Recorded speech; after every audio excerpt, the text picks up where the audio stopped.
पाखंडी कौन? पाखंडी, यार पाखंडी शब्द का मतलब समझ लो। पाखंडी वो है जो आचरण ऊपर से थोपे हुए है, उसको माया में अभी भी भोग की रुचि है, कह नहीं पा रहा है। त्याग त्याग त्याग त्याग भैया त्याग। किसका त्याग करोगे? अरे त्यागी है भैया, घर छोड़ दिया। घर छोड़ने से कोई त्यागी होता है? घर छोड़ने से कोई त्यागी नहीं होता। और साधु कौन? जिसका आचरण इस इक्वेशन के परिणाम है। देखो पूरा इक्वेशन डराइव कर दिया मैंने। निष्काम कर्म करोगे मोह खत्म हो जाएगा, क्योंकि इच्छा और फल गायब। अब कितना बड़ा सिद्धांत पिछले श्लोक में मैंने आपको समझाया गुरु महाराज की कृपा से, कि जैसे ही निष्काम कर्म करोगे, समझना, उससे क्या होगा? निष्काम कर्म करोगे तो क्या होगा? मोह खत्म होगा। मोह खत्म होगा, क्योंकि इच्छा और फल दोनों नहीं है। इच्छा गायब, जहां इच्छा वहां फल। तो जब इच्छा और फल दोनों गायब हो गए तो मोह खत्म हो गया। मोह खत्म हो गया तो लगाव टूट गया। किससे? माया से। माया से लगाव टूटा तो वैराग्य। जहां माया क्या है? सिर्फ आवश्यकता, भोग नहीं है। और जब वैराग्य पैदा हो गया तो लास्ट लाइन थी,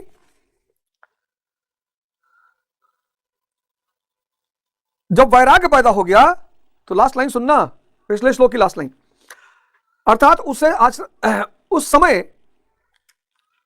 लगाव टूट जाएगा। उस समय जो सुनने योग्य है उसे तू सुन सकेगा और सुने हुए के अनुसार वैराग्य को प्राप्त हो सकेगा, अर्थात उसे आचरण में ढाल सकेगा। अभी तो जो सुनने लायक है उससे ना तो तू सुन पाया और ना आचरण का तो प्रश्न ही खड़ा नहीं होता। वैराग्य क्या होगा? वह आपके आचरण में दिखाई पड़ने लगेगा। पाखंडी कौन? पाखंडी, यार पाखंडी शब्द का मतलब समझ लो। पाखंडी वो है जो आचरण ऊपर से थोपे हुए है, उसको माया में अभी भी भोग की रुचि है,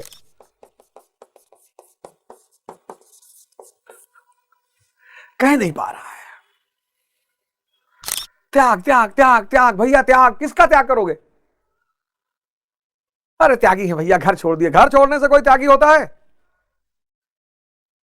घर छोड़ने से कोई त्यागी नहीं होता। और साधु कौन? जिसका आचरण इस इक्वेशन के परिणाम है। देखो पूरा इक्वेशन डराइव कर दिया मैंने। निष्काम कर्म करोगे मोह खत्म हो जाएगा, क्योंकि इच्छा और फल गायब। इच्छा फल गायब, मोह खत्म। मोह खत्म, लगाव टूटा। किससे? माया से। माया से लगाव टूटा, वैराग्य। वैराग्य मतलब माया का भोग नहीं, माया का उपयोग। तो वैरागी जो है स्त्री का सम्मान करेगा, स्त्री को प्रेम करेगा।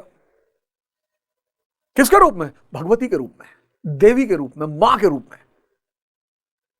वैरागी अगर मर्सिडीज सामने खड़ी और कह रहा है सामने वाला कि भैया चलिए मर्सिडीज से आपको आश्रम तक छोड़ दे, बैठ जाएगा। इच्छा और फल की बात ही नहीं। और फिर यह सारी चीज उसके आचरण में आ जाएगा। बस वही साधु है। तो कबीरदास जी ने कहा कि साधु ऐसा चाहिए जैसा सूप सुहाए। क्या बात है! साधु ऐसा चाहिए जैसा सूप सुहाए और कण कण को गही रहे, थोथा दे उड़ाए। चावल है, पछोरना है, तो चावल अपने अंदर रखे रहेगा, जो भूसी है उसको उड़ा देगा। साधु ऐसा चाहिए जैसा सूप सुहाए और कण कण को गही रहे, थोथा दे उड़ाए। देखो कितना बड़ा यह सिद्धांत है। अगर तुम अच्छा बनने का नाटक कर रहे हो तो तुम अज्ञानी हो, और अज्ञानी हो तो माया छोड़ेगी नहीं। माया महा ठगनी हम जानी, बहुत परेशान करती है माया। एक से एक साधु के भेष में लोग तड़प रहे हैं। फिर से इस लाइन को दोहराऊंगा मैं। एक से एक साधु के भेष में लोग तड़प रहे हैं, और एक से एक सूट पैंट पहने हुए लोग आनंद में हैं। क्योंकि आनंद क्या है? आंतरिक दशा है, विचार शून्यता।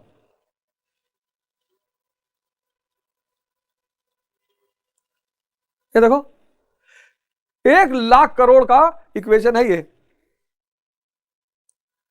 शक्ति, बस कर्म, शक्ति पैदा करने का कर्म। मन की शक्ति, तन की शक्ति। फल, फल पीछे पीछे भाग के आएगा। थ्री इडियट का लास्ट डायलॉग यही है कि बेटा काबिल बनो, दुनिया खुद ही तुम्हारे पीछे भाग के आएगी। पूरी मूवी निष्काम कर्म के सिद्धांत पर है,